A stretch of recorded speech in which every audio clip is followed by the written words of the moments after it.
বিধানসভা উপনির্বাচনের ফলাফলের দিকে সকাল থেকেই আমাদের নজর ছিল।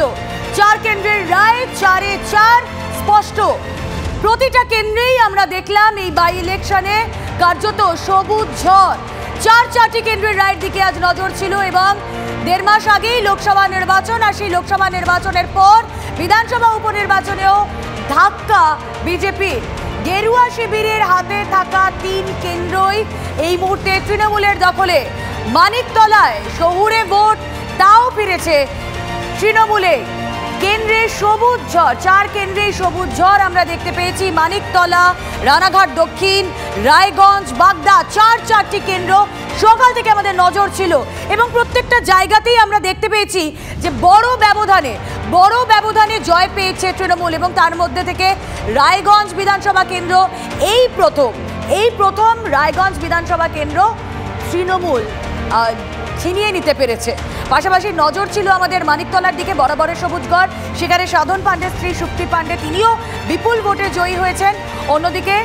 অন্যদিকে রানাঘাট দক্ষিণ এবং বাগদা, সেখানেও জয় তৃণমূলের।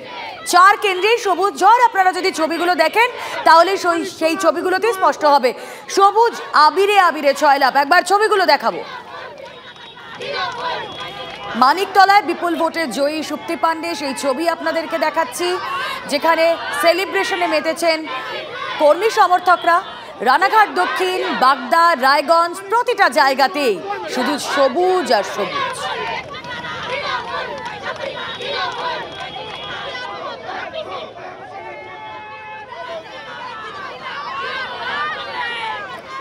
মানিকতলা কেন্দ্রে আমরা নজর রাখছি, সেখানে সুপ্তি পাণ্ডের বড় জয়, সাধন পত্নী সুপ্তি পাণ্ডের জয়। তার প্রেক্ষিতে কি বলছেন মেয়ে শ্রেয়া পাণ্ডে শুনবো, পাশাপাশি কি বলছেন কুণাল ঘোষ। সকাল থেকে তার গলায় আত্মপ্রত্যয় ছিল, কিন্তু হতাশা না, জয়ের পরে সেই হতাশা আরো জোরালো হয়েছে। কল্যাণ চৌবে, 3 জনের বক্তব্য ব্যাক টু ব্যাক। মনে করি যে আমার ফ্যামিলি ব্যক্তিগত কারিশমাতে ভোট পায়। আমি বলছি যে আপনাকে, আমি অন টিভি বলছি যে আমার মা সিপিএম এর ভোট পেয়েছে, বিজেপির ভোট পেয়েছে, এবং আমি এটা ব্যক্তিগত আপনাকে ক্যামেরায় বলছি। তার কারণটা কি, যে আমার বাবা সবার কাজ করতেন, আমার মা সবার কাজ করেন, আমরা সবার কাজ করতে শিখেছি।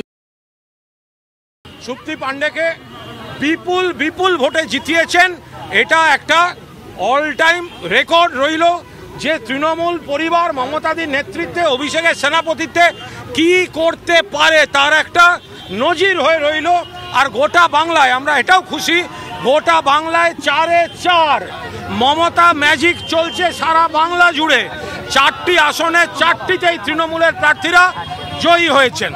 হেরেছে 3বার হেরেছে, হ্যাট্রিক করেছে। ঠান্ডা মাথায় খুনি আমরা যখন গোয়েন্দা সিনেমায় দেখি, যে বোঝা যায় না কত ধীর স্থিরভাবে একটা মানুষ কুকাজ করতে পারে। মানিকতলায় যেভাবে নির্বাচন হয়েছে, কোথাও বোম পড়েনি, কোথাও খুন হয়নি, যদিও আমার গাড়ি ভাঙা হয়েছে, আমারও আক্রমণ হয়েছে, কিন্তু সার্বিকভাবে মনে হয়েছে সব কিছু ঠিক। কিন্তু ভীষণ শান্ত। যখন কোনো কিছু অতি হয়, ভীষণ হয়, প্রচণ্ড হয়, তখন সন্দেহ আসে। মানিকতলার ভোট ভীষণ শান্তিপূর্ণভাবে ভোট হয়েছে, যার ফলে 95% ভোট একটা দল পেয়েছে, শাসক দল। এটা খুবই দুশ্চিন্তা, গণতন্ত্রের জন্য দুশ্চিন্তা। 95% লুট হয়েছে। যদি মামলা করি, হিন্দিতে কথা আছে গেহুঁকে সাথ ঘুন ভি পিস যাতা হ্যায়, যদি আমি মামলা করি, মামলাতে যদি আবার আটকে যায় বিধায়ক পরিষেবা, সেটা সাধারণ মানুষের অসুবিধা হবে, কষ্ট হবে। তো সাধারণ মানুষের কথা ভেবে আমি মামলা করব না।